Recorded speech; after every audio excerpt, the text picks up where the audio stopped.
If an oracle told you in 2004 that 20 years later Dick Cheney would vote for a Democratic president, what would you guess happened? Honestly, I'd be shocked to hear that Dick Cheney would still be alive in 20 years.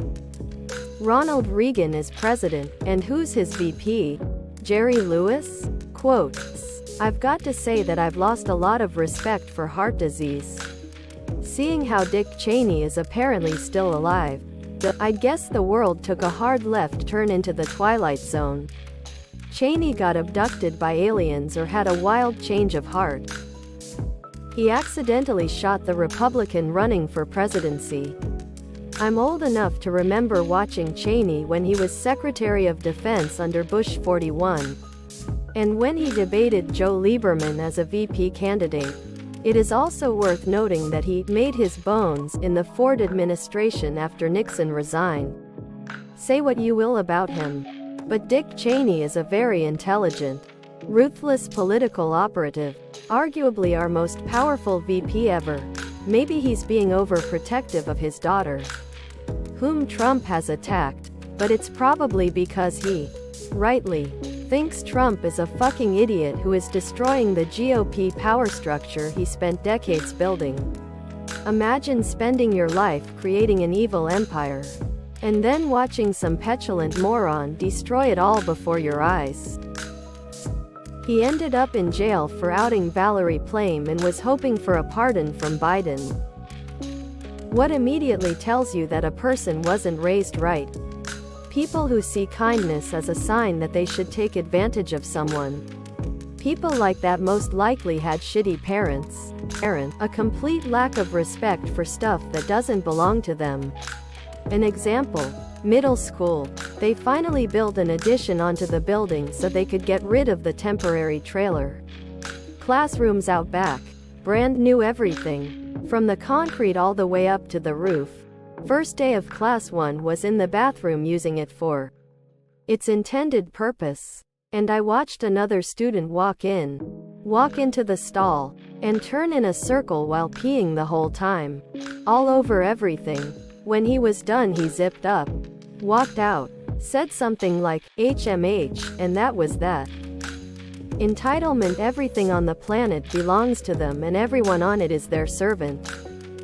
Always taking but never giving. Cutting cues. People who litter. When someone looks down at others based on what they do, that just clearly shows that they've learned the same thing from their caregivers. Not being able to maintain other people's privacy. Met someone who, within hours of meeting and without any specific prompt, was telling me about the medical conditions one of our mutual friends has, which was clearly told in confidence. And now I know about it against my will. I feel like I need to apologize to the mutual friend about hearing it. Those of you who got useless college degrees, how's it going? Went and got BFA in acting. It has only helped me act like I enjoy my job. A close friend got a degree in music, and I made endless fun of her for it. Now she's making more than I ever will at a bank. I will forever eat my words for that. My sociology degree helped me get a job that required a 4-year degree. The job has nothing to do with sociology, but I was hired as an assistant manager. And now 5 years later, I'm the head manager and have free housing. I was an English major and now I'm a reading interventionist at the best elementary school in our district. I'm making great money, doing something I love, and genuinely helping kids develop a life skill they will need to be successful. Honestly, it's not the degree but the connections I made that helped me. I have a history degree, and while it's not super marketable, it's made me great at trivia nights. Psychology major here. I'm a stay-at-home dad. Gonna get a mindless low-stress job when the kids go to school. What is your partner's strangest request while having sex? Not a current partner, but a former lover of mine was hard of hearing. He was about 80% deaf. I am not. I knew very basic ASL when we met, and looked up things online all the time while we were involved. including signs I could use mid-act, like to tell him what I wanted. He was behind me one evening, and I signed harder over my shoulder. He paused, confirmed that's what I was signing, and complied. He later told me it was the hottest thing he'd ever had happen to him. So it obviously became a thing. He had only ever dated deaf, hard of hearing women before me. So moaning was also a huge turn-on for him. I laid it on pretty thick to compensate for his lowered hearing and because he liked it lol. Pull my hair. You're bald. My chest hair. Okay. I hooked up with a guy. And the request he made wasn't strange in itself. But the reason behind it was, in the middle of the act, he asks, can we do it in the butt? And I had made clear boundaries that I didn't like that. So I said no. Then he said, come on. I don't even like women. It's the only way I can finish.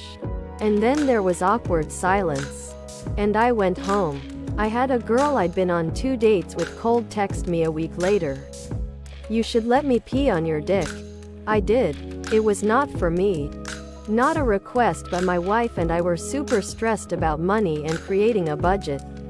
We finished planning out where every penny was going and felt a small sense of relief knowing we were gonna be okay. This relief translated into arousal, and next thing you know we are having amazing passionate sex. While in missionary, I look her dead in the eyes as she is moaning and say, oh yeah, you like having our finances in order. She loved it and went absolutely feral. Afterwards we had a laugh at how hilarious it was, but it was strangely hot in the moment. She wanted to cut me with a knife. I laughed it off. And now I have a scar from where she angrily stabbed me for belittling her kinks. Deleted. I dated a girl that loved having her toes licked. They were always clean, washed and taken care of beforehand. The way she reacted made it totally worth it for me. She went absolutely wild.